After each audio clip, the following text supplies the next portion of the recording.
النيابه العموميه كي يبدا رئيسها وزير العدل شو معناها؟ معناتها انا اليوم كمساعد وكيل جمهوريه ولا كوكيل جمهوريه سمعت اللي ثم جريمه ما وقعت في البلاد، نفتح تحقيق، وقت اللي سيد وزير العدل يبعث لي يقول لي توقف التحقيق هذاك بالقانون لازم يسكر البلاد. هذا في المشروع اللي قدمته الحكومه؟ مش لا، هذه وضعيه النيابه العموميه توا. السلام عليكم ورحمه الله وبركاته. بون، كنت تو في مركز الانترنت في نابل، وكالعاده معناتها في اطار تقاسم المعلومات مع الشعب التونسي فيما هو صاير في البلاد، كل مؤامرة اللي صايرة على الشعب التونسي. قضيتي أنا اللي أنا ملجمين لي صوتي عن طريق وكيل الجمهورية الفاسد لكل من منطقة جرومباليا ونابل، واللي متحل فيهم تحقيق من 2009، واللي القضاء التونسي مازال ما تستر عليهم. تو الهرسلة زادت معناتها في السرعة نتاعها. المرة الأخرى ساعتين متاع الليل أنا دكتور همندي اللي قصولي خبزتي من 2010 والى يومنا هذا نتشكى، قطعوا لي خبزتي وبعد يتهموني باهمال عيال. دونك العصابه الاجراميه هذه اللي بالتنسيق مع انترنت اللي هو تحت رقابه البوليس السياسي واللي هو في يد الامن حصريا لمحاصره المواطنين والتضييق على كل من يفضح جريمة هذه الدولة. دونك الجريمة الدولة هذه لازم تقف. على سي منصف المرزوقي، أنا اتهمتك بالإجرامية في حق الشعب التونسي، اتهمت الدولة هذه والحكومة الكلي بالإجرامية في حق الشعب التونسي، والأساليب هذه متاع البلطجية متاع قطاع الطرق واللي تستعملوا زي الأمن متاعنا باش تنكلوا بالمواطنين وباش تسطروا على المجرمين متاعكم. وهذا يزيد يأكد مرة أخرى أنه ما عندناش وكلاء جمهورية وأن ما عندنا وكلاء عصابة.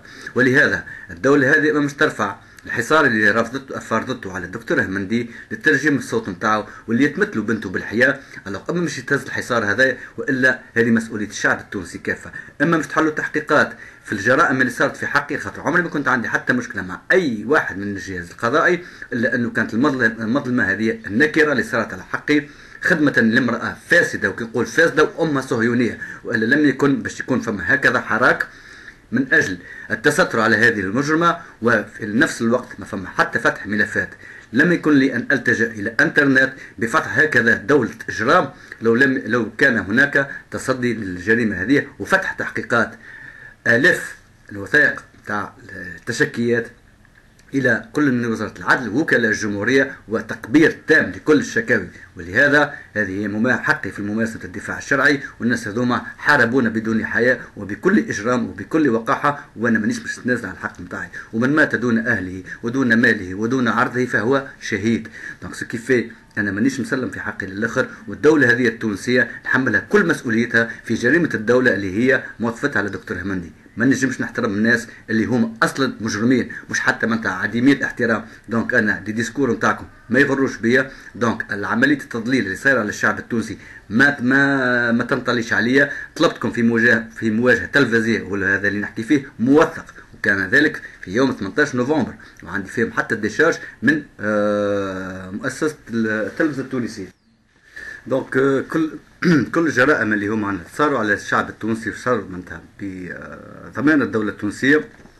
آخر ملاذ ليا بعد ما حاولت نقدم شكاية للمجلس التأسيسي من 3 جوان 2013 ولا نظر في هذه الشكوى في إجرامية سلك القضاء نتاعنا. آخر شكوى كانت فوالا تنجموا تقراوها هنا لشكون؟ للرئيس مؤسسة الإذاعة والتلفزة التونسية. الموضوع شنو؟ الموضوع واضح وصريح، مش نحطوه هنا.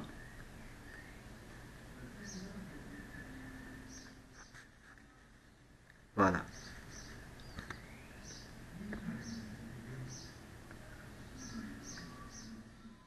نقرأ لكم فيها بس.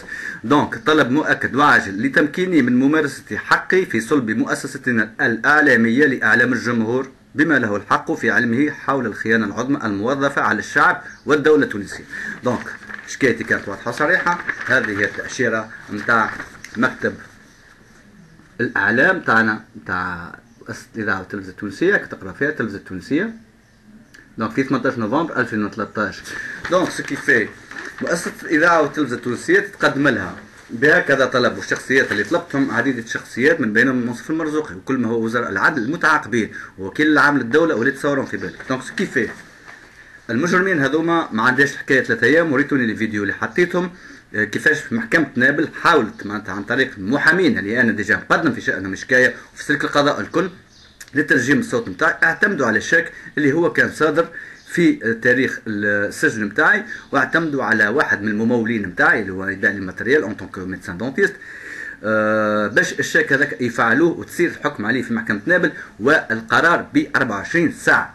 دونك سو كي في هذا هي اساليب تلجيم الافواه اللي ما مازال معتمدها القضاء نتاع نابل والقضاء نتاع غرومباليا والمجرمين الكل اللي قمت بالاشتكاء نتاعهم الى وزاره العدل والى حتى وكاله الجمهوريه بتونس، واللي تستروا على بعضهم البعض.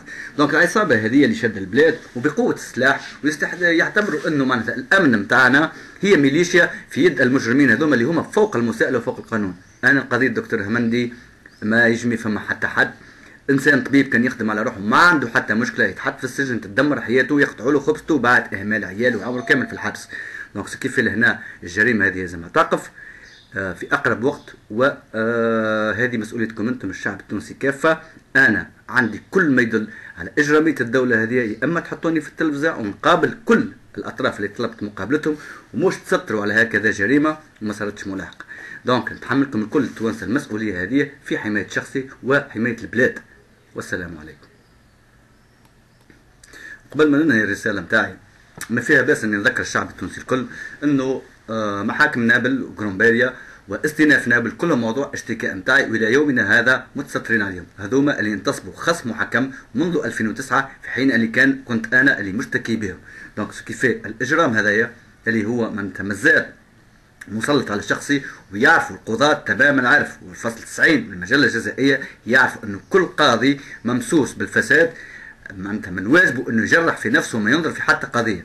اخر تجاوز اللي صار اللي هو موضوع الشيك اللي اون برانسيب محكمة نابل على رأسها سوريا الجازي ما عندهاش الحق باش تنظر في اي موضوع يعنيني، بحكم ان المحكمة نتاعها مجرح فيها، وكذلك كل محكمة غرومباليا وحتى المحكمة الابتدائية نتاع تونس اللي هي تقاصت على القيام بالواجب نتاعها. وريته في فيديو من الفيديو نتاعنا كيفاش معناتها القضاء التونسي يتصرف حيال للجرائم، وقت اللي وزير العدل يقول القضية هذه الملف يتسكر معناتها جريمة معناتها يتستروا عليها. شكون مش يشكي؟ المواطن مش يشكي وزير الفلاحة. دونك كيف هنا تونس الدولة التونسية متلبسة بجرائم قضائية، إذا القضاء ولا مجرم متستر على عديد الجرائم في حق الشعب التونسي، والجرائم هذه متنوعة ومتعدة، جرائم اقتصادية، جرائم تشريعية، جرائم حق عام، جرائم كيفاش يقولوا منظمة كعصابة، كل أنواع الجرائم. إذا وزارة العدل تتدخل باش تقول وزير العدل يقول سكر ملف، دونك كيف هنا القضاء هنا لازم يتحاسب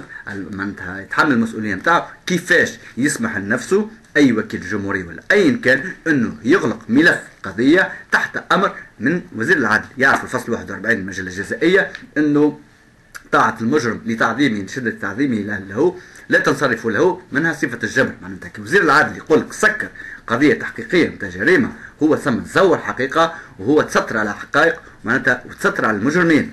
دونك كيف لهنا إذا هذا كان أداء نتاع القضاء التونسي، أنا مش كيفاش يقولوا نفضحكم على الملأ، أو كان نلقى حتى نخرج من الكرة الأرضية ونفضحكم حتى على كيفاش يقولوا لي بلانات الأخرين الكل.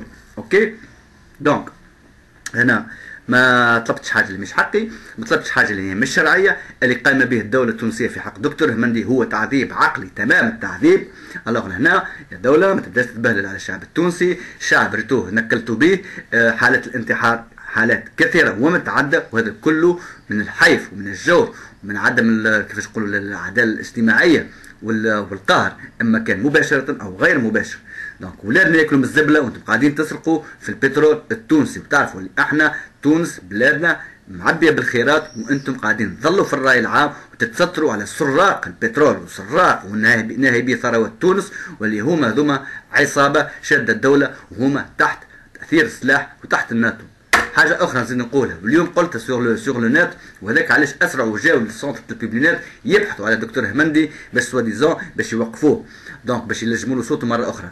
رينا اليوم شنو اللي صار في القدس، الاعتداء السافر على المصلين في القدس، وفي حين احنا ننتظروا انه نستقبلوا وخيرنا اليهود اللي هما الضيوف وخيرنا اليهود التوانسه باش يحجوا للغريبه. الوغ هنا يظهر لي ماناش باش نساعدوا معناتها في الوضعيه، وانما نحبوا نفسروا لخيرنا اليهود انه الضيوف نتاعهم مرحبا بهم، الا انه اذا احنا في عقر دار القدس غاديكا المسلمين ما عندهمش الحق يأديوا الصلاة نتاعهم، احنا ماناش باش نعاملهم بالمثل، وانما نطلبوا حاجة برك، انه كل اسرائيلي ينكس العلم نتاعه، خاطر ما عندناش النية باش نطبقوا حتى تونسي اللي عنده نية، ونجم نتكلم هنا باسم التوانسه الكل، خاطر باسم القانون التونسي كي مش نتكلم باسمه، خاطر التونسي يحترم القانون، والقانون يقول انه دولة معتدية، دولة خارجة، دولة مارقة على القانون الدولي وبتطبق فيها حتى كيفاش يقولوا قرارات الامم المتحده. دونك الدوله هذه مارقه لا اهلا ولا سهلا بها. دونك وخينا اليهود